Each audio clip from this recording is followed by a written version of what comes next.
Helo bawb, siwr i chi a chroeso nôl i'r ardd. O'n i'n meddwl, gan bod i'n fis Mehefin, mae'r tywydd wedi gwella o'r diwedd, elen i chi ar daith sionc jyst rownd yr ardd i weld shwt mae pethau'n datblygu a beth sydd gyda fi ma'n tyfu.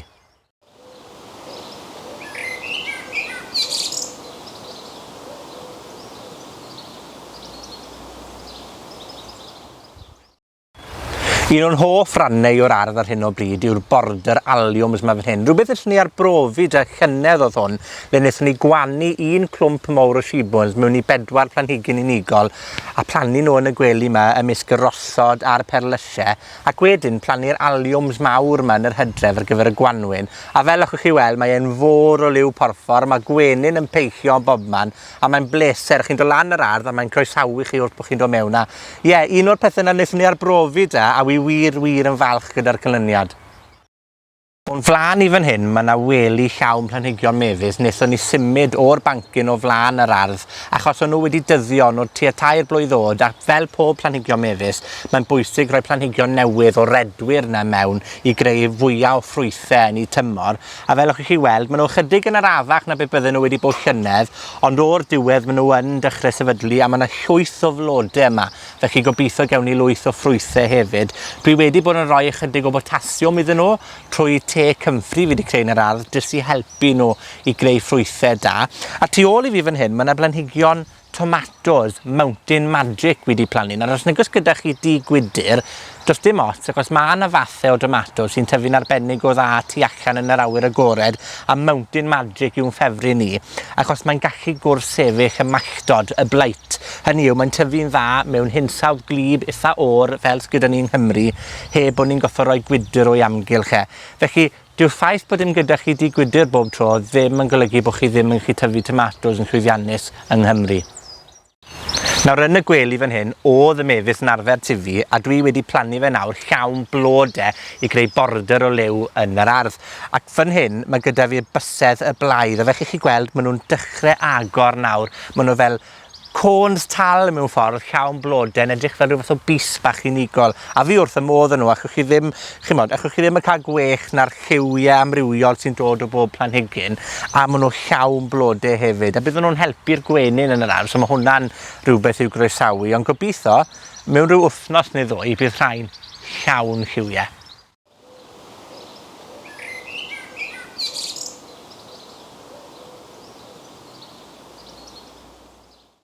Mae'r ardd lysiau yn dechrau llenwi o'r diwedd. Tym bach yn arafach na blwyddyn diwetha, achos y gwanwyr ôl gelon ni, ond mae pethau wir yn dala lan nawr. A chimod, mae'n ryfedd. Gweitha'r ffaith bod wedi bod yn heriol i'r arfer falle, mae rai planhigion wedyn fel y roced, y seleri, y pac choi wedi tyfu'n arbennig o dda, achos maen nhw wedi manteisio ar ffaith bod i ddim yn gynnes. Felly, weithiau, ni chi edrych yn o fe fel, oce, mae yna rai pethau ddim cystal, ond mae wastad gwrthbwynt, mae wastad rhywbeth arall sy'n mynd i wneud yn well, achos mae siŵr gwybod y blanhigion ni'n tyfu yn yr ardd yn dibynnu ar y modau tyfu hollol wahanol. Mae un peth yn mynd i ennill a mae un peth yn mynd i golli, a fel am y garddio wastad wedi bod. Felly pidwch yn digoloni, os oes rhai pethau ddim yn tyfu cystal, ond bydd sicr pethau eraill yn gwneud ganwaith gwell.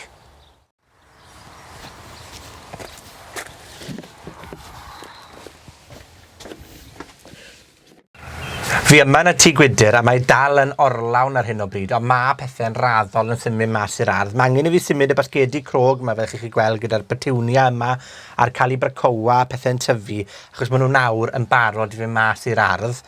Hefyd, fel chi gweld, mae yna gynydau da fi, fel y cabyd coch yma, neu'r bresych coch yma, sydd angen i fi roi yn yr ardd hefyd. Fi jyst, sa'n bod i chi, pam i fi'n tyfu bethau yn yr ardd, fi byth yn gwybod le fi'n mynd i roi nhw. Fi'n cynllunio gymaint ag y gallai, a fi dal yn tyfu gormod o gynydau, ond dyna ran o hwyl garddio, gweld ble chi'n gwasgu rhywbeth mewn yn rhywle.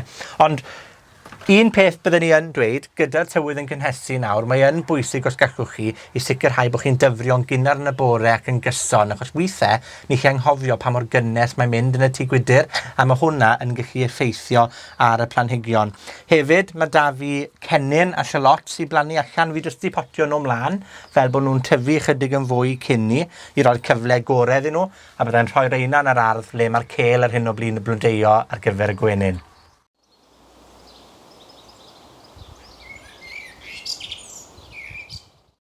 Dwi wastad yn arbrofi fel garddwr, ac eleni dwi'n arbrofi gyda'r tato mewn bwcedi, achos dwi wedi plannu nhw hanner a hanner. Mae 'da fi compost i fan hyn, ac wedyn gwlân. Felly, dwi eisiau gweld pa mor dda wneith rhain dyfu heb gymaint o hynny o gompost, achos dwi'n meddwl gallai hwnna arbed arian mewn compost, a faint o gompost dwi'n goffo creu yn y domen gompost, ond hefyd gwneud defnydd da o adnodd sydd gyda ni mewn tomenni yng Nghymru yn rhad hefyd. Felly, na i adrodd nôl i chi fychen hwyrach yn y tymor o ran shwt beth yw'r rhain, ond dwi yn eitha ples hyd yn hyn, a beth fi wedi gweld yw bod y tato sydd gyda gwlân, dyn nhw ddim yn sychu gymaint, achos mae'r gwlân yn dala'r gwlybaniaeth i mewn yn y potyn, a hefyd mae fel bod nhw wedi tyfu'n gynt na'r tato eraill, a fi'n credu achos mae hwn wedi insuleiddio'r pridd, mae wedi cadw fe'n gynesach fyche, wrth bod hwn yn cnesu yn y dydd, achos mae'r potyn yn ddu, mae'r gwlân wedyn yn atal y gres rhag dengid o'r potyn. Mewn yn y fframyn bach gwydr fan hyn, mae 'da fi pob math o blanhigion chili a phupur yn tyfu, a bues i'n ffodus iawn gallu cael hwn o ardd tycu fy ngwraig i Sara, a mae hwn yn arbennig o dda achos mae'n creu gwres sydyn yn yr ardd i dyfu chilies. Felly does dim angen tŷ gwydr mowr yno chi, mae jyst fframyn gwydr yn gallu gwneud y tro yn iawn, a fel chi gweld, fi wedi wedro fe ar agor y blocs bach ma o bren ar ddiwrnod cynnes fel heddi i wneud yn siŵr bod yr ar yn cylchredeg o gwmpas y planhigion, achos mae hwnna'n un o'r pethau gweithach hwn i wneud, yw i blannu llwyth o blanhigion yn dyn wrth ei gilydd heb bod yr ar yn gallu ddeadru trwyddyn nhw, achos mae hwnna wedyn yn creu mildew a llwydni blodeuog, a hwnna'n effeithio ar y ffrwythau. A mae rai fi gyfaddau, wi ddim wedi cael lot o lwc yn tyfu chilies yn y gorffennol, achos fi wedi bod yn tyfu nhw mewn potiau yn y tŷ gwydr, maen nhw wastad wedi aeddfedu'n hwyr. Felly fi'n gobeithio, o blannu nhw'n syth mewn i'r pridd, bydden nhw'n cael mynediad at y gwlybaniaeth na sy lawr yn ymderoedd y pridd, a felly byddai'n golygu gaf fi gnwd ychydig yn gynt heb o fi'n goffod gwneud lot o ymdrech mewn ffordd, fi roi dŵr i nhw, achos un tip gyda'r chilies, maen nhw'n blanhigion barus iawn, a maen nhw'n wrth i bodd a llond y lle o ddŵr.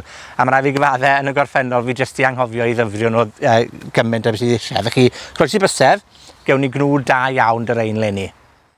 Fel ych chi weld yn y gwely fan hyn, mae blodau'r cêl Cavallonero a cêl Rwsia yn edrych yn hyfryd ar hyn o bryd, a fi wedi gadael nhw i flodeuo'n fwriadol i helpu'r gwenyn a peillwyr yn yr ardd, achos wi wedi cynllunio i blannu cennin yn y gwely yma. Dwi wastad yn gwneud hynny flwyddyn ar ôl plannu'r cêl, achos does dim angen fi blannu'r cennin allan o'r tŷ gwydr tan tua canol mis Mehefin, sy'n gadael digon o amser i rain flodeuo.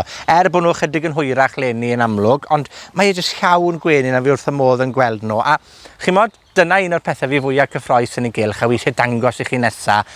Fi wedi cymryd y naid mewn ffordd fel garddwr, a mae gyda ni gychod gwenyn yn yr ardd am y tro cynta. Felly licen i ddangos nhw i chi cael gweld nhw. A mae rai fi gyfadda ni fel plentyn o diwrnod Nadolig yn croesawu'r gwenyn mewn i'r ardd, a gobeithio byddwn ni'n gwneud ein rhan bach ni fan hyn i gynyddu poblogaeth o beillwyr yn yr ardal, i helpu garddwyr, i helpu blodau gwyllt, ond i helpu natur hefyd a ffindo'r balans yna. Felly dewch i weld y cychod gwenyn.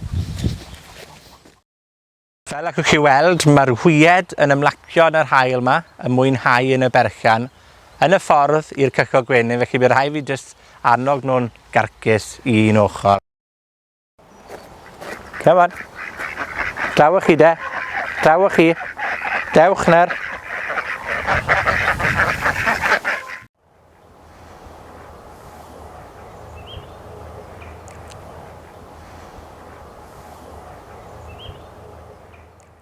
A fel allwch chi weld, yng nghanol y berllan, y blodau gwyllt a'r porfa, mae'r cychod gwenyn gyda ni fan hyn, ac mae un teulu o wenyn du Cymreig gyda ni wedi ymgartrefu'n barod, a licen i weud diolch o galon i Gwenyn Gruffydd am helpu ni i sefydlu'r teulu yma, am ddarparu ran fwy o'r offer sydd angen yno ni, ac am y cwrs gwenyn gwych fi o'n i arno fe dechrau'r mis hefyd. Felly, os gewch chi gyfle, ewch i sianel YouTube Gwenyn Gruffydd, na roi dolen yn y fideo, achos mae wir werth i weld, a mae llawn cyngor am wenyna a chadw gwenyn.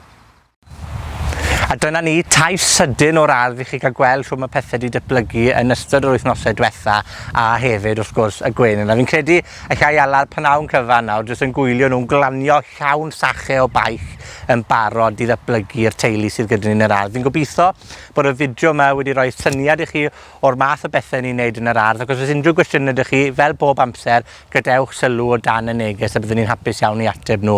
Os ydych chi wedi hoffi'r fideo yma, plis rowch bawd i fyny iddo fe, a thanysgrifiwch hefyd, a gobeithio allwn ni rannu mwy o gynnwys gyda chi yn y dyfodol agos. Hwyl am y tro.